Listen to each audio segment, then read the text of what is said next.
एक परिवार है, बहुत अच्छा कर्म कर रहा है, उनके 2 संतान हैं या 3 संतान हैं, तो उसमें से 2 बहुत अच्छे हैं, लेकिन एक को कुछ शारीरिक समस्या है। कुछ भी हो सकता है, कुछ लोग बोल नहीं पाते हैं, कुछ लोगों को देखने में कुछ समस्या होती है, कुछ लोग पैर से थोड़े विकलांग होते हैं। तो ये कर्म उनके मम्मी पापा तो बहुत अच्छा कर रहे हैं, तो उनके घर में जो संतान आई, ये उसके पर्सनल पिछले जन्म के कर्म है, या उनके परिवार में जो मम्मी पापा कर रहे हैं उनका कर्म उस बच्चे पे पड़ा है?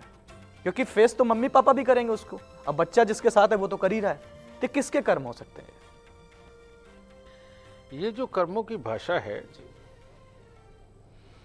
ये श्री कृष्ण जी के युग से शुरू हुई। अच्छा। जब भीष्म पितामह को बताया गया कि कब उन्होंने कौन सा पाप किया था जिसके कारण तीरों की शैया पे सोना पड़ा, बिल्कुल। कौन सा कर्म श्री कृष्ण जी ने किया था कि उनके पांव पे आके तीर लगा, है ना। तो ये सब चीजें वहां से शुरू हुई। जी गुरुदेव। ज्यादा उस टाइम की आप फिर साइंस सोचिए कि कितनी डेवलप थी, कि कितने 100 साल पीछे तक की भी सोचा जा सकता है। बिल्कुल। तो यहाँ कलयुग के अंदर आकर के तो एक श्री कृष्ण जी नहीं मिलते जो ये बता सके, है ना। तो ठीक है, इस पे हम बात नहीं करते, वो हमारा आध्यात्मिक क्षेत्र है। बिल्कुल। वहाँ वो समझाने के लिए बहुत ही अच्छे तरीके से लिखा हुआ है कि हमें अपने मन को, कर्मों को कैसे शुद्ध करके चलना चाहिए, इससे बहुतों का फायदा होता है। लेकिन रियलिटी क्या है? रियलिटी है बच्चे के पैदा होने का समय। एक कामयाब बाप के घर पे ऐसा बच्चा पैदा हो सकता है जो एक छोटा सा भी काम करने में भी हिचकता हो। एक बहुत दिमागदार बाप के घर पे ऐसा बच्चा पैदा हो सकता है जिसकी अपनी बुद्धि ही अपने काम की ना हो।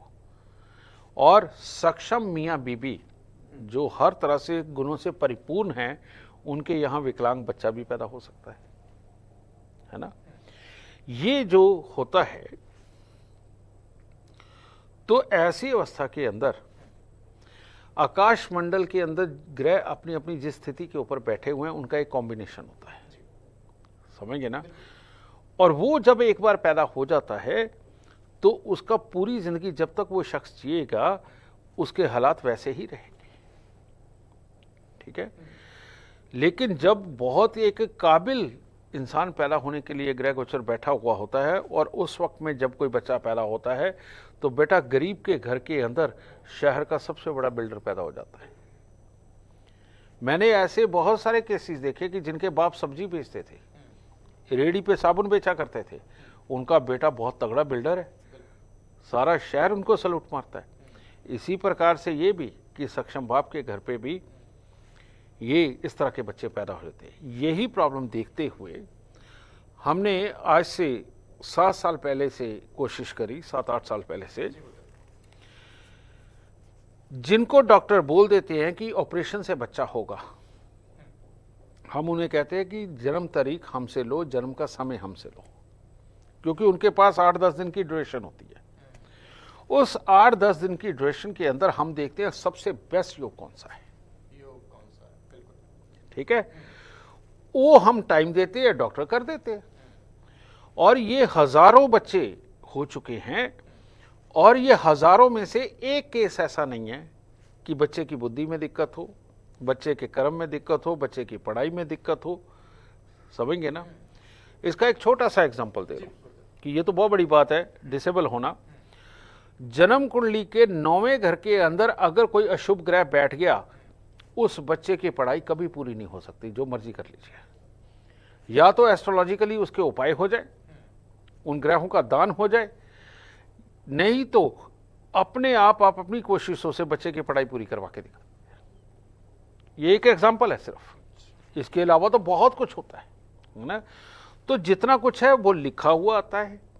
हमारी नेचर, हमारा कर्म और कुछ भी समझना, ये सब कुछ इंटरनल जो मशीनरी फिट है वो करवाती है, समझिए।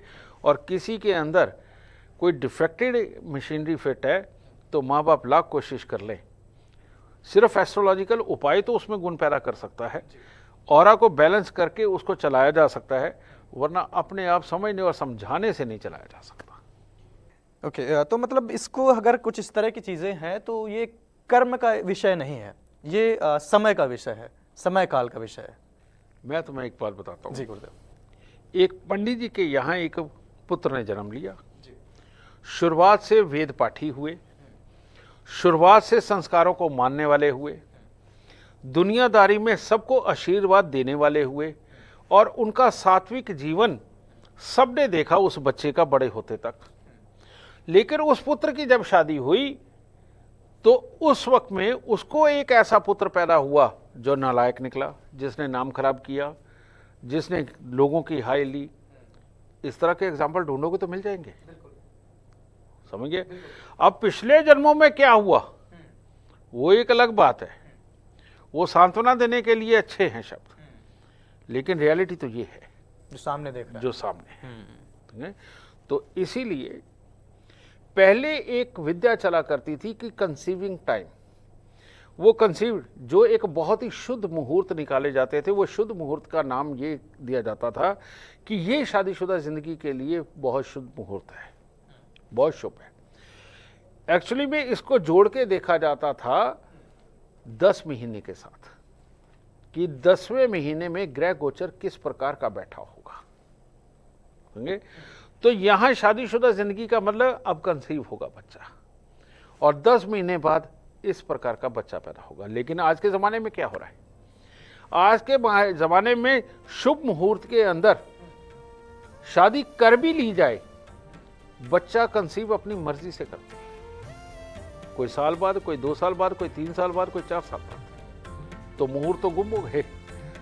तो उस वक्त में क्या ग्रह गोचर चल रहा है, और अगर वो खराब है तो बेटा औलाद वैसी ही होगी, समझ गए। और या फिर किसी काबिल ज्योतिषी से डिलीवरी का टाइम नियुक्त हो, तब बचा जा सकता है, वरना अब आप इसे पिछले जन्म के कर्म माने या इस जन्म के, बेटा जो आ गया फिर वो भोगना पड़ेगा।